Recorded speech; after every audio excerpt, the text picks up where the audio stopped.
Okay. Hi, welcome to Conscious Leadership Series. This is your host Suhasini, and today we have a very special guest on the show. Her name is Smita Mathew. And before I go on any further, thank you so much, Smitha, for making time for this conversation for all the conscious leadership evangelists out here. So I'm excited to have this conversation with you, and let's see how this goes. Thank you, Suhasini. Thank you for reaching out and giving me this opportunity to speak on your platform. Thank you. Okay, great. So, So I got to introduce her now. She's a very dear friend of mine. Our friendship dates back to almost 20 years now. So, I might be quite biased in actually interviewing and sharing some of my inputs about her, which I'm going to restrain. I'm going to be as neutral as an interviewer. But at the same time, I thought, what would be a good introduction for her? And the best idea that I actually thought of was to understand from people who work with her, what do they say about her. So I've captured quite a few points on my mobile and I'm going to read it out. So apart from the fact that she's a very dear friend, professionally she's a senior HR business leader in Mercedes Benz in Canada. That's just a designation. We will ignore that for the time being. We'll more focus on what she is and how she is as a person, as an individual. So let's see what her stakeholders tell about her. These are people who have worked very closely with Smitha for the last, say, 15, 20 odd years. And I'll keep my 2 bits for the last. So I don't want to just get the bias in right at the start. So I'll keep my 2 bits for the last. So Smitha's extensive HR expertise, her passion for talent development, and her dedication to deliver tangible results for business is truly remarkable. What truly sets her apart is her unwavering humility, always prioritizing the team's success. With her calm and thoughtful communication style, I'll do a +100 to that, combined with her integrity and experience and her ability to tackle complex challenges, makes people follow her naturally. And I've seen that like in action in front of me. So I can vouch for this. She's one of the most empathetic human resource leaders I have met till now. And she was the go-to person for all business leaders, irrespective of the designation, irrespective of the age, irrespective of anything that comes to your mind. I've seen that again in action. So that's something that again I can vouch for. So, and last comes my 2 bits as to what I know about her. I think Smitha is superhuman. I say that because if you were to look at her level of empathy, level of grit, level of determination, I think she has a league of her own. I mean, I've not been able to compare that level with anybody else. So don't take it with a pinch of salt. I'm very clear about what I'm saying right now. So yeah, so that's what I truly believe about her. So I just have 4-5 questions for you, Smitha, and we'll jump right onto it. What do the words conscious leadership, living and leading consciously, mean to you in your life? Okay, first of all, Suhasini, thank you. Thank you for that introduction. It is very difficult to hear about yourself, but somewhere it also makes me feel good. So, and it reconfirms some beliefs that I have. So, thank you for those very kind words. So, in coming back to the question that you asked on conscious leadership, for me, conscious leadership, I will keep the leadership part separate, because for me, leadership comes later. First comes being conscious, or being a conscious being. I will start with that. So for me, conscious being is being in the moment and being able to kind of constantly ask yourself a question, one very important question. Maybe you don't have the answer, but where am I? If you can constantly keep asking yourself, where am I when it comes to my mental state, when it comes to my view on what I want with life. Am I being too negative?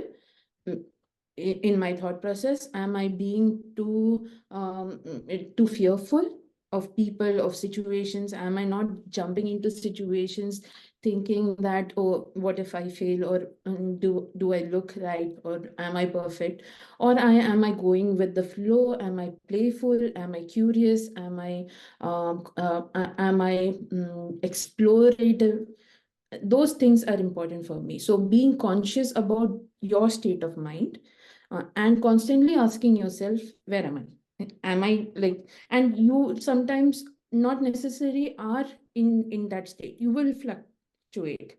You will never be achieving mastery in that, Yeah. because situations around you change. So you will go up and down, but constantly at the end of the day or the start of the day, whatever works for you, asking yourself, where am I, and being aware of it, and then taking the necessary actions. For me, that is being a conscious being. Then it comes to leadership. Leadership starts with self. So being a conscious person, being a very conscious parent, being a conscious employee, being a conscious manager, then being a conscious leader subsequently when it becomes your habit. That's what conscious leadership is for me in simple words. And yeah, and you put it so simplistically. I mean, no jargons, no nothing. Ultimately, what matters is one question: where am I? So I think that's the biggest That works insight. for me. Yeah. So what happens when we don't ask this question to ourselves? How does it impact our career? How does it impact our relationships? Okay, sometimes, and you told all these things about me, and I was thinking, and when you posed that question as well, trust me, I have not been like this at all. When I was in school and college, I was anxious. I was an anxious kid. I always wanted to do well, and that drove my anxiety. I would worry about things, and I would stress about things and pass on that stress to my family and friends around, because I was always wanting to do well. It came from a place of good, but I didn't know how to demonstrate it or how to live it in a more sustainable way. So you can't always be in that state of anxiety and stress on yourself. So what happens is, if you're not asking yourself that question of where am I, and taking a step back and reflecting, you will end up you will end up with a state of mind which is disturbed, and not best when it comes to your productivity at home, at work. You're not in a state of flow. So I don't think you come up with the best solutions, best suggestions, best recommendations. That you delay it till you come to this state of peace within yourself, and you are asking, where am I, and can I consciously move in that direction of po- positive thought process. For me, it works as positive thought process of, okay, this is the situation, this is where we are, what can I do best next. I might not have the big answer. Usually at work, if you are faced with a problem and you have uh, a big event coming up, and you have to come up with this idea or suggestion or recommend something which is new. If you're thinking too much about the problem, you struggle with coming up with the solution. So what works for me is, what is my current state? Where am I? What is our situation right now? And what is the next best thing I can do? So I can make a checklist. I start with that. Okay. Simple as make a checklist. I can call in my team and do a little brainstorming to get everyone's perspective. I can do my secondary research and see what is out there. So, what can I do next best? That is a very important step for me in any decision I make. In any decision I make, and for me, if I don't ask that question, I'm in a muddled state. I'm not in a flow state, or I'm not in the best productive state that I can be. Wow. What I don't know, as I replay the answer in my mind, it's every word that you said, literally, like right now, insights are, there are like light bulbs on my head right now. Ting, ting, ting, it's going on right now with every word that you're saying. I'm sure when I again listen to your video the next time, different insights will come in. I mean, your answers are so layered that any person will actually find what they are looking out for. I mean, I don't know. They look very simple, but they're absolutely layered, and it's like too many light bulbs in my head right now. I can simply say from my experience, this is how, and some days are bad, some days are bad. I have a teenage daughter, her mood fluctuates, my mood fluctuates. So at the end of the day, I kind of think, why did I behave like this? Why did I say what Yeah. I said? Could I have done better? And then take that action towards it of starting to say sorry if I was wrong. Thinking of how we can, behave in that situation a little differently, and then try to implement the next time around. So that question for me, that why did I do this and where am I in my mental state, uh, is very different from the situation. It's Hmm. more from the way I reacted to the situation. Yeah, it's So often said that when a child enters your life, it's time for the parents to go back to school. I mean, what you say is exactly every that. day is school. Yeah, every day is a Yeah. school. Yeah, okay. So I've been wanting to ask you this question for such a long time. Maybe, I don't know since how many years, but I've never asked you this. So, how are you being, how are you able to be so calm? Like, for example, even in the midst of a storm, even when the problem is staring right in front of you. I've never seen you in tension. I mean, in the sense that, wherein you're passing the tension to others, or I've seen a lot of composure. It's like Dhoni. I mean, I can compare you to a Dhoni, how he handles pressure. And I've always wondered how how does the brain work? What goes within your head? How do you look at a problem? And what do you tell that problem? Okay, I'm not sure. Am I? Am I that? But if that is the sense that I give around, then maybe this my very wise manager once mentioned that, and she made me completely aware of what the world thinks of me when she said that statement. When she said, Smitha, you're like, and this was in my appraisal conversation where she said, Smitha, you're like a duck. And I say duck in a nice way, not in a bad way, or I call it a swan for a change. So she said, you're like a duck or a swan who's just floating on water. She sees me like that. She said, you will, because for the outside world, you're coolly uh, swimming around. But as a manager, Hmm. she knows the projects I'm working, the work stress that I have. And she said, your feet below are paddling. You are paddling at the maximum there with Uh, both your professional and personal front. You are at your max there, but for the outside world, you're a duck coolly floating around. And that made me think that, oh, I never thought of it like that. But what then, actually using that analogy, if you go back to your real life, what you do is, the duck is not drowning. uh, The duck is not drowning. The duck is trying to stay afloat. The duck is trying to, make sure that you're on top of the water, you're going in the direction that you want, and eventually you're moving forward, you're navigating. hmm, hmm, Because that becomes your way of life, your hmm, way of life. That's exactly for you as well, in your as a professional. You have, or as an individual, you have things coming to you. You constantly working on it, on the situations. Like I said, breaking it down to smaller chunks, seeing what Hmm. best you can do next, not getting overwhelmed that I'm going to drown, Hmm. but doing what next best you can do. Left, right. Just paddle, just keep paddling, and you will stay afloat. And over a period of time, it becomes your way of life. It doesn't bother you anymore. In fact, you start enjoying it.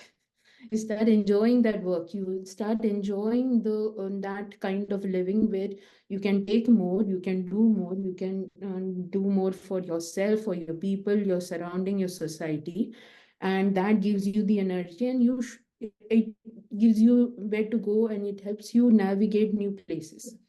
So I see it as that makes it a way of life of just keep swimming, just keep swimming, and just keep exploring.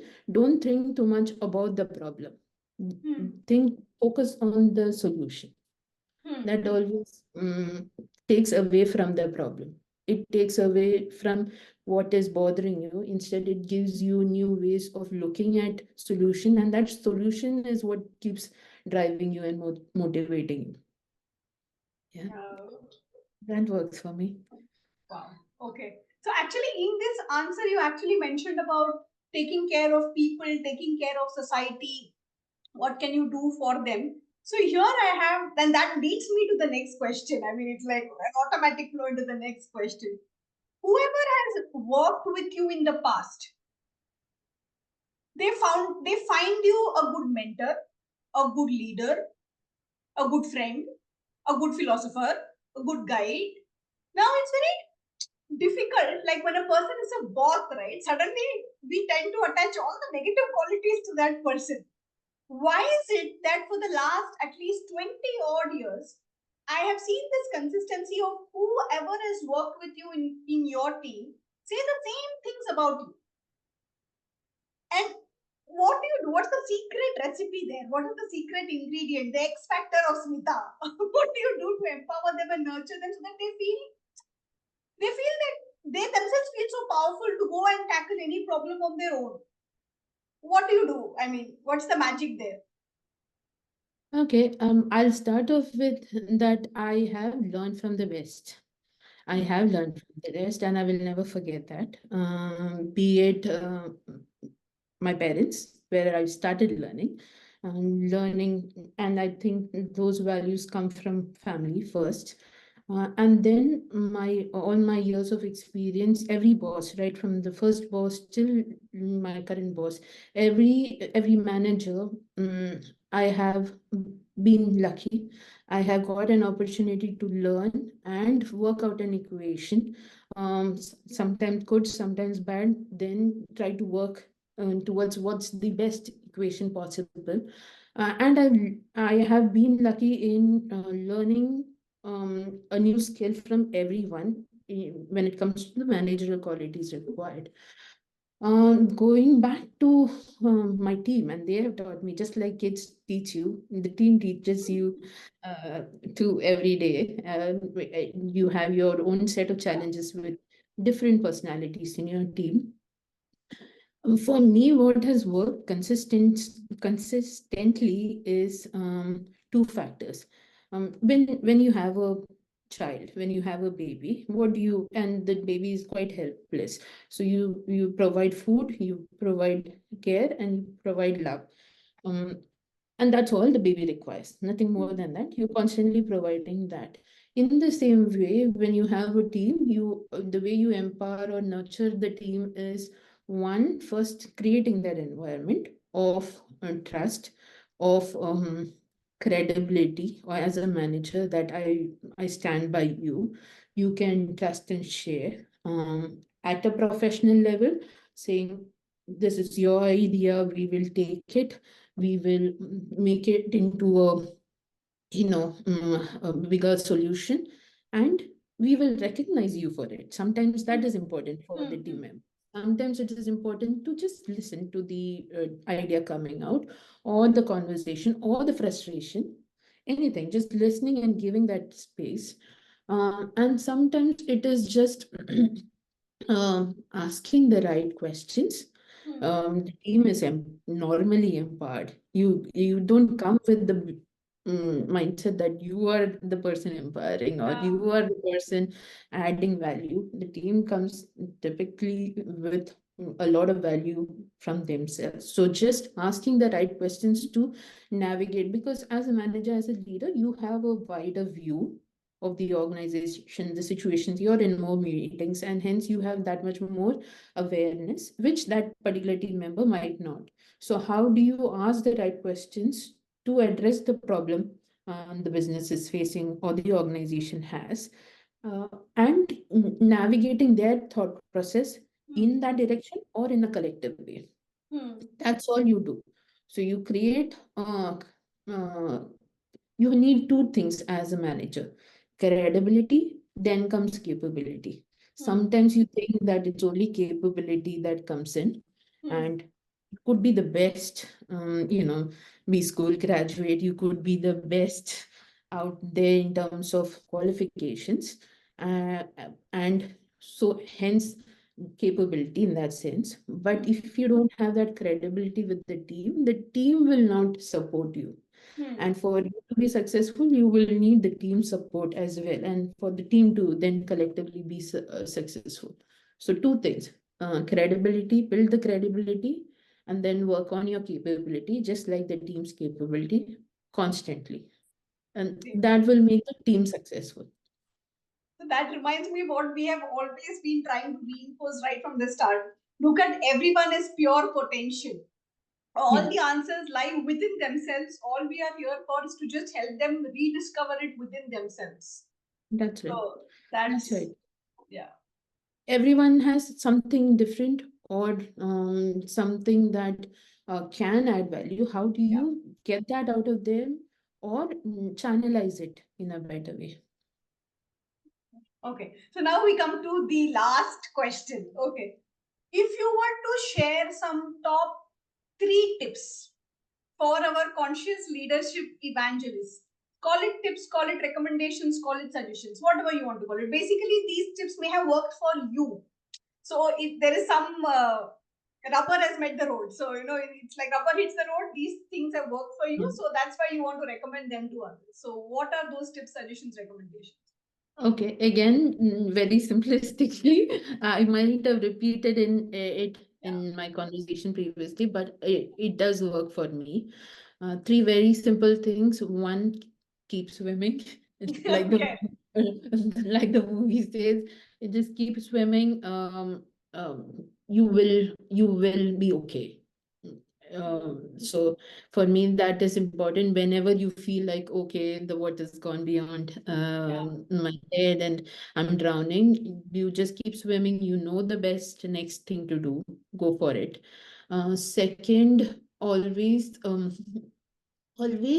have this mindset of looking at the sunny side or the positive side. It is not for the world, it is for Yeah. yourself. It just helps you come out from situations, and this is a mindset that you have to cultivate right from the beginning. So I have been fortunate that I have seen life like that, where something happens, something not so good, so bad, you'll say, at least it was not this. Yeah. At least, sometimes you find that very annoying. Like, you fell down, at least you didn't break your leg. So if instead of focusing on what Yeah. went bad, what could have been worse, and Yeah. just move on. So always in every situation, looking at the sunny side or looking at the what was in it good or what didn't happen, which could have been worse. Hmm. Looking at things Hmm. from that lens works for me. And third, I think there's no perfection. Don't drive that. Don't drive perfection. Drive for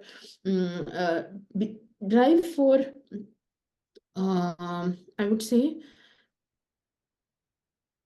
something that gives you something that's fun. Hmm. In life, you forget playing, you forget having fun. So don't look at perfection and stress yourself. Instead, what is the thing that's fun for me? How do I make it enjoyable? And being kind to yourself in that process. Don't be very harsh. Sometimes I feel you every time consciously you have to be your biggest cheerleader. So are you being your cheerleader? You could have done where, oh, you didn't do this or you didn't say this. Instead of that, you said this. Very good. You did this for yourself. And having that talk with yourself of being a cheerleader for yourself is very important. And that's where your conscious being starts of what is your talk to yourself and being kind to yourself. Wow. Those are my top three, I think three or four tips. Yeah, that's fine. But excellent. But thank you so much. I think I'm going back with so many insights. I really need time to process them in my head right now because literally every word that you have said, I mean, I can just draw layers and layers of insights from them. But yeah, thank you so much. With this, we come to the end of this podcast, video series, whatever you want to call it. I'm sure all of them out here, whoever is listening to you, I think you will they're going to love you for your authenticity. I mean, for just your own being. Like, generally, I don't see people as personalities, I see the nature of the beings. So, I think you are going to get many lovers of authentic beings out there for you. But thank you so much for making time for this conversation and Thank you so much. priceless. I mean, absolutely priceless. Thank you, Suhasini. It was fun catching up and in a very formal setup like this, but it was fun. Yeah, that's right. Thank you. Thank you for the opportunity. Have a Thank great you day. so much. Bye.